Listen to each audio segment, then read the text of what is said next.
Last week, Andy gave what I think was an incredible sermon on the characteristics of sacrifice. I actually missed it, and when he told me later that night at basketball that I had missed a sermon that he thought I'd particularly like, I promised I'd catch myself up. I think he described it as slow and boring, which actually doesn't sound like a good advertisement at all, but he knew that would grab my attention. Andy's sermon was about sacrifice, but it also dove into the intricacies of gifts. He talked about what can make a gift maximally meaningful, and alternatively, he talked about what can make a gift a little more shallow as well. How gifts given with strings attached, or with expectations on how they should be received, can be lesser in meaning than gifts given fully in gratitude and with great effort.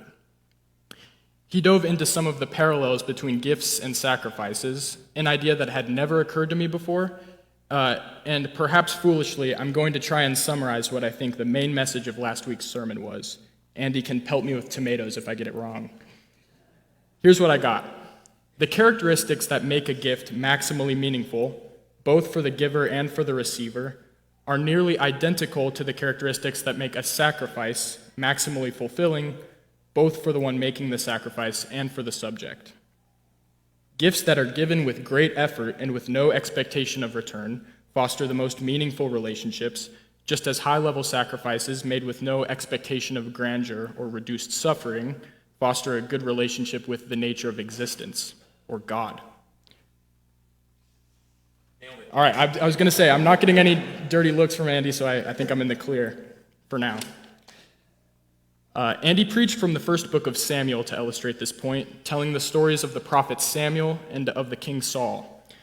We heard the story of the plundering of the Amalekites and of Saul's improper sacrifice.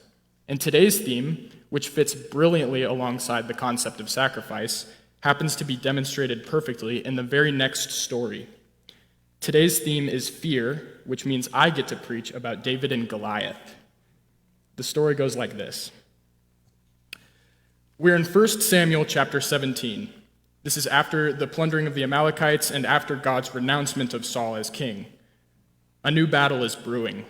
A young man, the youngest of 8 brothers, has been explicitly chosen by God to be filled with the Holy Spirit, and he now finds himself a short time later in the king's service at a military camp within striking distance of the enemy.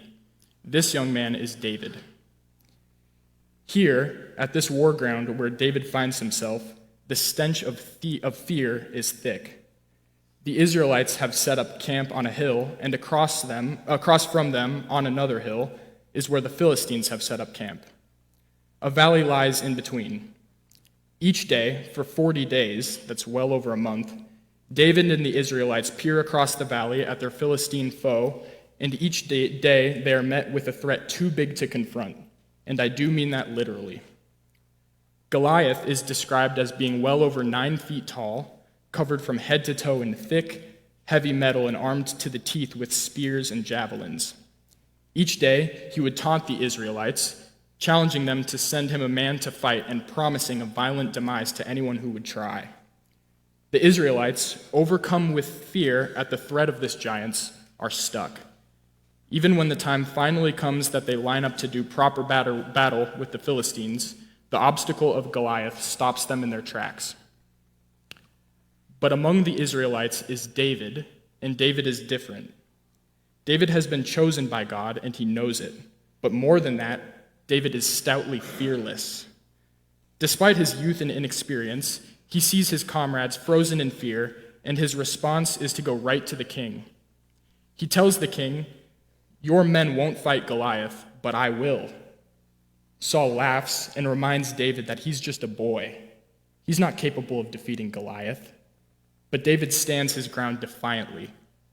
He tells the king the time he spent defending sheep from vicious predators, defending his strength.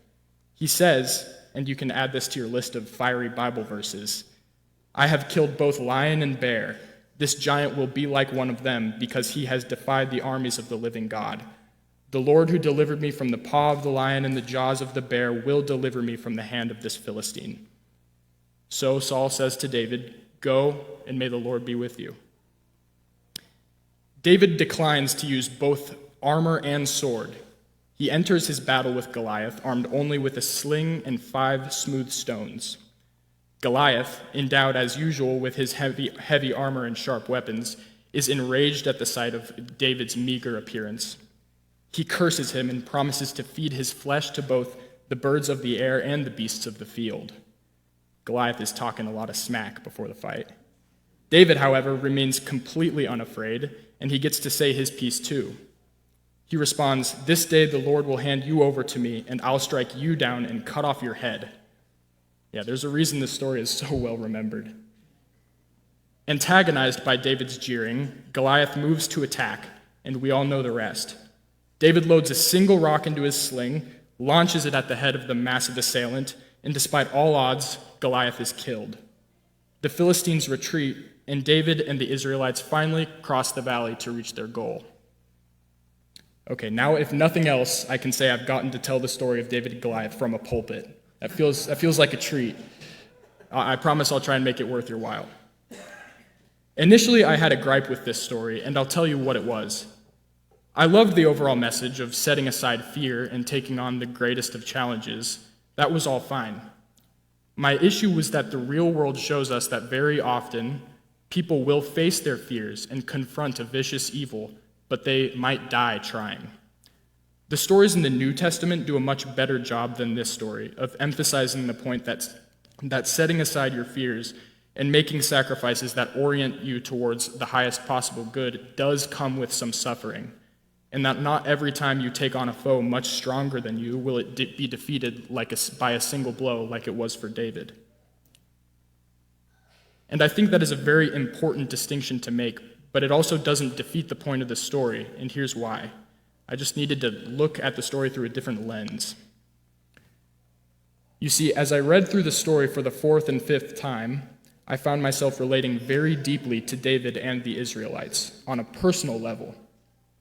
Time and time again, I, like them, find myself standing on a hill, looking across a valley at where I'd like to be, at who I'd like to be, but my path towards that goal is obstructed by a monster that I have been too afraid to face.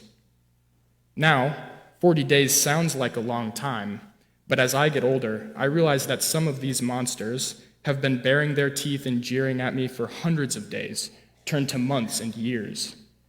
These monsters, these inner demons as you might call them, take hundreds of forms for all of us people. Substance abuse, anger, fear from past experiences, biases and blind spots, and all of these monsters are worthy of fear. So here's the deal. David and the Israelites had a choice as they stood upon their hill and looked upon this thing that threatened them and obstructed them from their calling. They chose to confront this monster, but they didn't have to. Another option was to let their fear reign over them, to retreat from the monster, and to attempt to go on with life as best they could, never having sought their destiny or defeating their enemy. Goliath would have always been there, jeering loudly and blocking their way. And therein lies the message. If, when in fear, you choose not to confront the monster that jeers at you every day, that you know is there, it will remain forever in your path as an obstruction to your goal. And the only thing you could do to get away from it, besides confronting it, is to pack up all of your values and walk so far away from your goal that the monster is out of sight. So you can do that. You can be willfully unaware of your own monsters, but there is a high likelihood that the result would be a deep resentment towards existence, rooted in the fears of those very monsters that were never confronted, but are still out there. And if your course of action through life is dictated by avoiding things that you haven't confronted, then you can't be truly free. So the alternative is you can be like David. You can, without sword or shield, fearlessly approach your monster to confront it. And you might just get close enough that you begin to understand it well enough that you could defeat it. And if you defeat all of your Goliaths, if you constantly confront your weaknesses and learn to overcome them, then you have absolutely no idea how strong you can be. You'll find yourself with so much strength and such little fear that the idea of going out and taking down a Goliath in the real world that doesn't live within yourself no longer seems far-fetched at all. Andy's sermon last week, as I mentioned, drew some awesome parallels between gifts and sacrifices. I walked away with the idea that you can think of your truly meaningful sacrifices that are oriented towards a highest possible good as gifts to the world and to existence, and that thought gives me chills. My claim here today is that some of the most meaningful sacrifices you can possibly make include confronting your own personal fears that keep you from your own goals and ambitions. Because the stronger you are for yourself, the stronger you can be for the people around you when the time comes that people need to be strong. This seems like it might just be the most desirable course of action because the claim is basically that through facing your fears and orienting yourself towards the highest possible good, you drastically improve your own life while simultaneously blessing the world around you with your strength and potential for sacrifice. This world is oftentimes a cruel one in which the route to your treasure is fraught with obstacles and ripe with danger. My call to you for today is to remember that God lays the most difficult trials at the feet of his strongest soldiers as an opportunity to become more powerful than you could have ever imagined. In the story of David and Goliath, David is chosen specifically and individually by God, but the New Testament gave birth to the idea that each and every one of us is chosen, blessed, and protected. That within each of us lies the ability to take up arms and stare the thing that we fear the most right in the face, and that, with your actions oriented towards the highest possible good, you have the armies of God behind you. May it be so. Amen.